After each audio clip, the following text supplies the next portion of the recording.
Ya, apakah demokrasi tengah membunuh dirinya sendiri? Selain meramal bangkitnya pemimpin otoriter yang menekan iklim demokrasi, pakar politik dari Australia, Profesor Ian Wilson, juga meramalkan upaya mencegah oposisi pemerintahan yang dibingkai dengan label persatuan.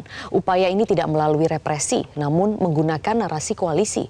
Pemilu 2024 menandai seperempat abad pasca reformasi.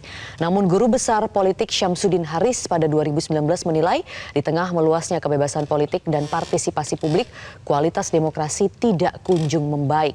Kehidupan demokrasi makin membuat kaum cerdik pandai, jengah dan jeri. Politik transaksional menghasilkan demokrasi prosedural. Pemilu syarat manipulasi dan intervensi jadi salah satu narasi yang mencemari kehidupan demokrasi. Nurani demokrasi adalah tema diskusi kita malam ini.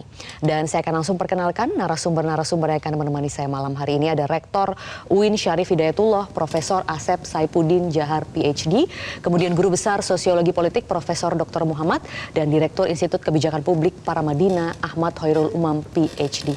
Selamat malam, Prof. Muhammad, Prof. Asep, dan juga Mas Umam. Terima kasih atas waktunya.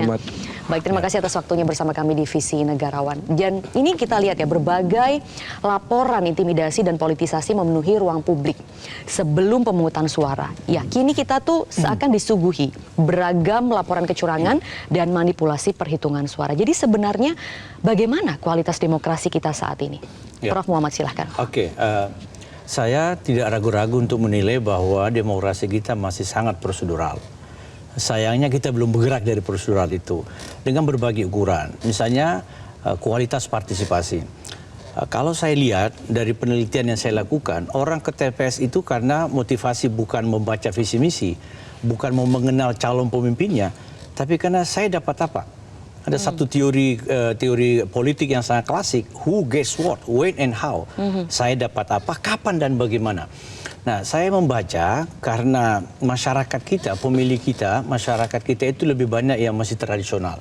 Jadi sayang sekali, padahal visi misi itu kan sebenarnya menunjukkan seberapa besar persiapan calon pemimpin kita ini. Mau dibawa kemana 5 tahun bangsa ini kan.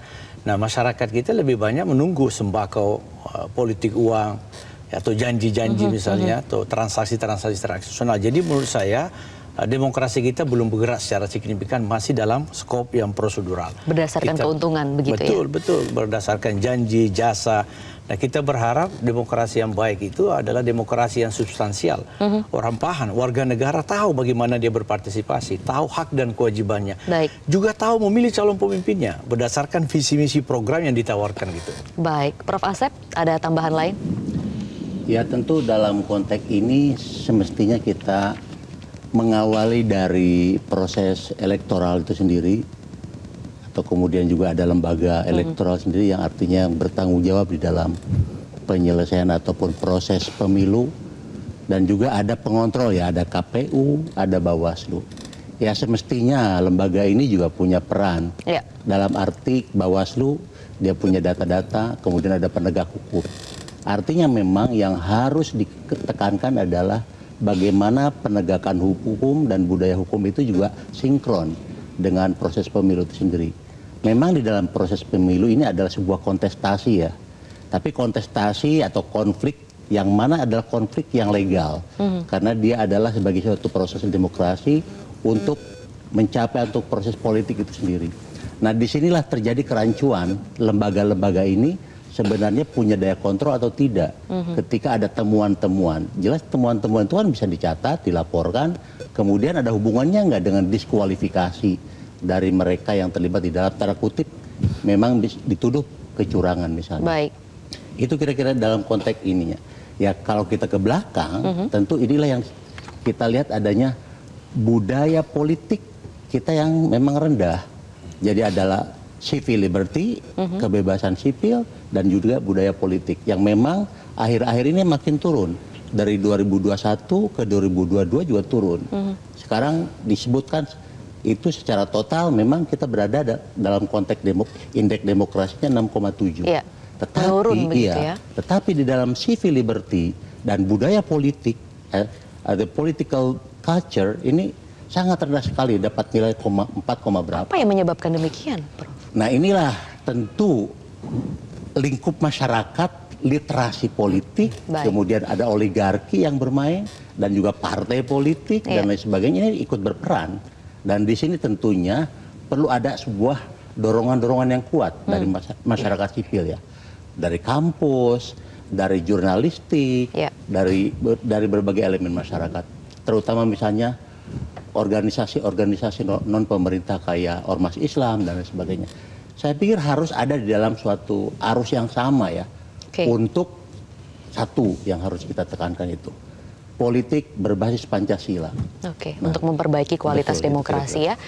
Mas Umam, apakah kita masih bisa mengatakan demokrasi kita ini berkualitas? Konteks demokrasi tentu memiliki catatan. Memang di satu sisi kita mencoba untuk berbagai diri. Kita masih ingat dulu ya di momentum 1970-an, 1980-an, 1990-an. Hampir semua kekuatan Western itu memberikan tudingan yang sangat tegas bahwa seolah kemudian Islam tidak kompatibel terhadap demokrasi. Tetapi fakta politik di Indonesia menegaskan bahwa demokrasi lahir dari rahim politik masyarakat Islam terbesar di dunia. Dalam konteks kehadiran demokrasi tentu itu diapresiasi. Tetapi yang kemudian menjadi concern kita adalah bagaimana kemudian kualitas demokrasi itu sendiri.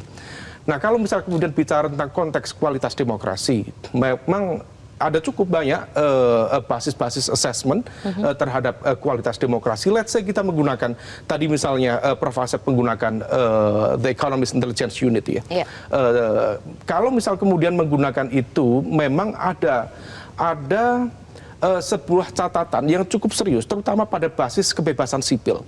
Nah, kalau misal kemudian kita cermati, hal itu juga dikonfirmasi oleh, kalau misalnya kita gunakan indeks yang lain, itu Corruption Perception Index, yang di dalam CPI itu ada sekitar, let's say sekitar 9, bahkan 12 indeks yang sering digunakan. Nah, kalau misal kemudian indeksnya itu menunjukkan kebebasan sipil mengalami pelemahan yang sangat signifikan. Nah, oleh karena itu, ini yang kemudian menjadi sebuah catatan.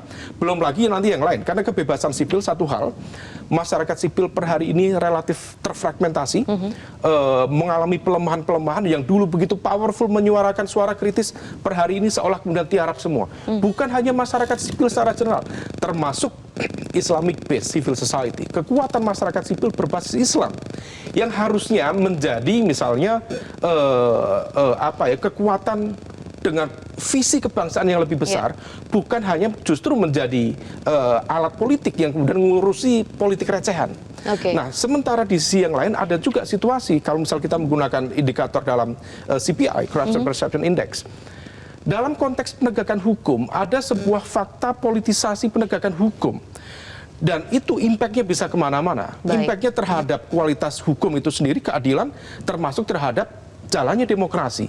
Ada proses kemudian negosiasi di sana, kompromi kepentingan di sana, yang seolah-olah kemudian siapa yang berani berhadapan dengan kekuasaan, itulah kemudian kartu yang akan dikeluarkan menggunakan penegakan hukum. Nah, ini yang kemudian merembetnya kemana-mana, termasuk dalam konteks pemilu saat ini. Kalau kita menggunakan terminologi yang dipakai oleh Jim Lane Sapel, dia menggunakan terminologi autocratic legalism. Apa yang terjadi di MK kemarin dalam konteks putusan perkara nomor 90, itu bisa dilihat dalam konteks autocratic legalism. Secara legal, formal, sah.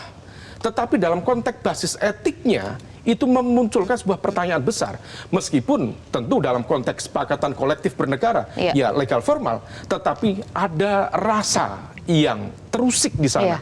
Nah, rasa itulah yang kemudian sebenarnya menjadi ruh dari kekuatan demokrasi. Dan itu akhirnya mencederai itu ya, demokrasi itu sendiri, karena moral-moral itu hilang. Jelajahi cara baru mendapatkan informasi. Download Metro TV Extend sekarang.